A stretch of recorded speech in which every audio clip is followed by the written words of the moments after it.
né? Durante o depoimento, a PF, Bolsonaro foi questionado por ser cis, né? Logo o Bolsonaro, né?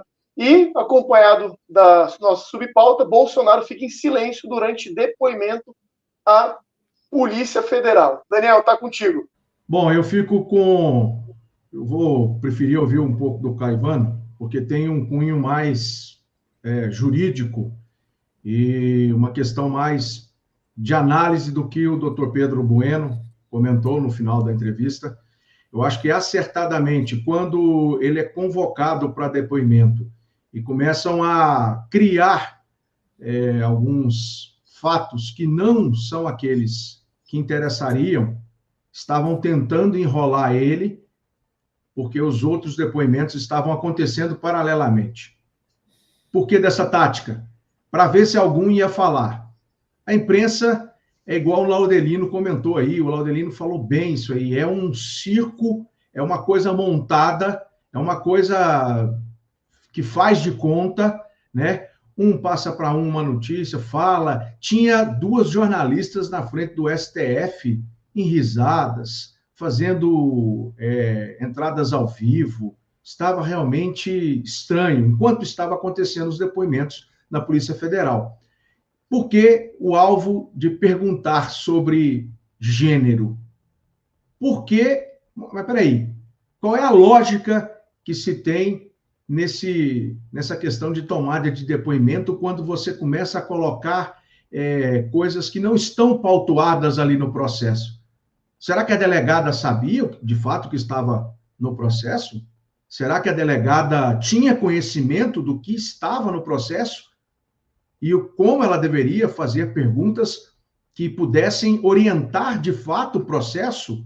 O que me parece, Caivano, Laudelino, Bruno e todos vocês do F5 que estão acompanhando no chat, é que era uma coisa, uma tenda armada para tentar colocar todo mundo debaixo dela e fazer um barulho, cada um pegando uma fala, alguma coisa, para ver se encontrava um fio desencapado, e muitos deles permaneceram num silêncio, que o doutor Pedro Bueno disse. Eles vão permanecer em silêncio porque é uma investigação semi-secreta. E é o que eu falei, os advogados, os defensores, não tendo acesso aos autos dos processos, como tem sido já repetidamente por esse ministro do Supremo, amigos, né, que são, né, de amigos, todos, né, ligados e fazendo parte dessa casca do fruto do governo comunista totalitário que nós temos hoje no Brasil, que engloba tanto o executivo quanto o judiciário, né, as formas de perseguição, de prisão, forma que condena pessoas que estavam em atos que depredaram patrimônio público. O MST nunca fez e nunca fizeram isso com o MST. Então, eu concordo com o que disse o doutor Pedro. Vai permanecer em silêncio não por ser um direito constitucional, mas por ser uma investigação semi-secreta que não se sabe o verdadeiro teor e o meu cliente não tem como explicar. Ele tem interesse de se explicar, de contar a versão, de falar as verdades necessárias, mas como vocês estão escondendo o jogo, ele não vai participar dessa tenda dos horrores que vocês estão aí tentando criar para embaraçar tantas outras pessoas. Até da onde vem a delação, como se aprendeu os telefones, né? É algo muito estranho, Caivano, Laudelino, Bruno. Eu, particularmente, fico com um doutor semi-secreto. Se você...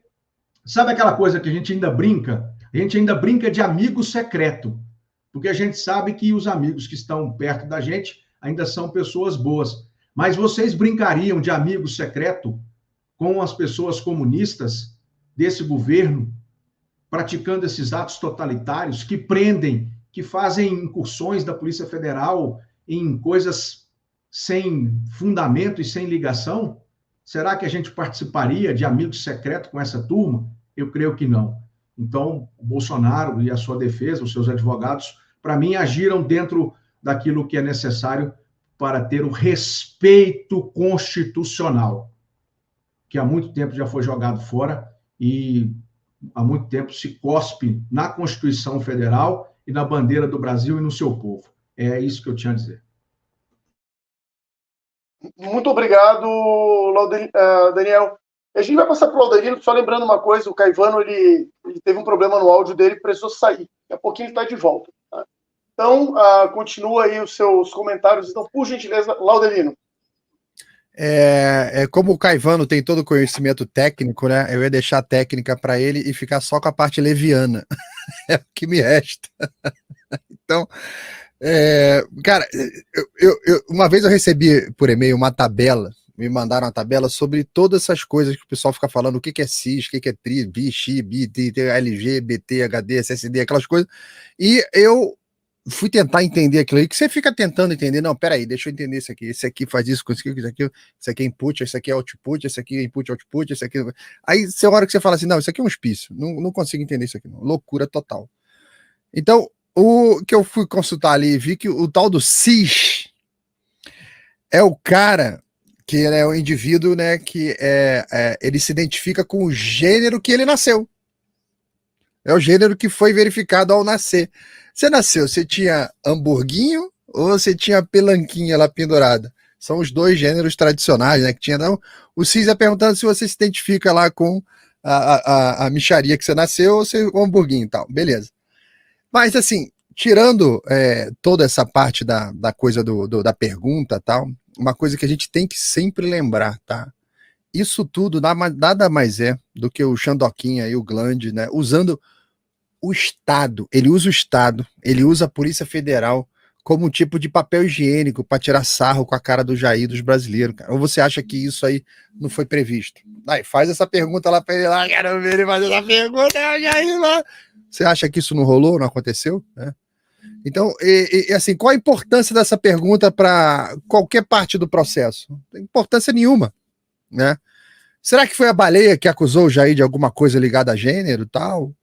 Porque o processo lá é secreto, a gente nem sabe qual é o conteúdo do negócio, né? Então o Brasil virou essa palhaçada na cara de todo mundo. Eu falo sempre e repito aqui mais uma vez, quando o Brasil voltar ao normal, é obrigatório fazer uma limpa no funcionalismo público, né? Porque quando você se aprofunda nesse tema, fica muito claro que a gente está vivendo uma falha da República, uma falha grotesca, onde o povo brasileiro está sendo perseguido e ameaçado por funcionários públicos. O Xandeca lá só tem uma canetinha. Todos os abusos que ele comete são através dos maquinistas de Auschwitz, a galera que dizia só estou cumprindo ordens, né? E esse novo Brasil que surgirá, ele deve ter proteções contra esses tiranetes e principalmente contra esses maquinistas aí. Porque se a gente não tiver isso, vai acontecer tudo de novo.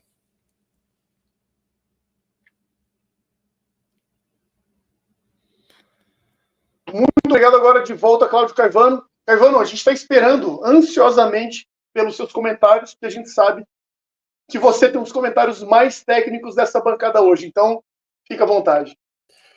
Obrigado pela sua ironia, né? Não, o Laudelino já respondeu aquilo que eu ia responder, né? Ou seja, a gente ir lá e pesquisar o que significa CIS.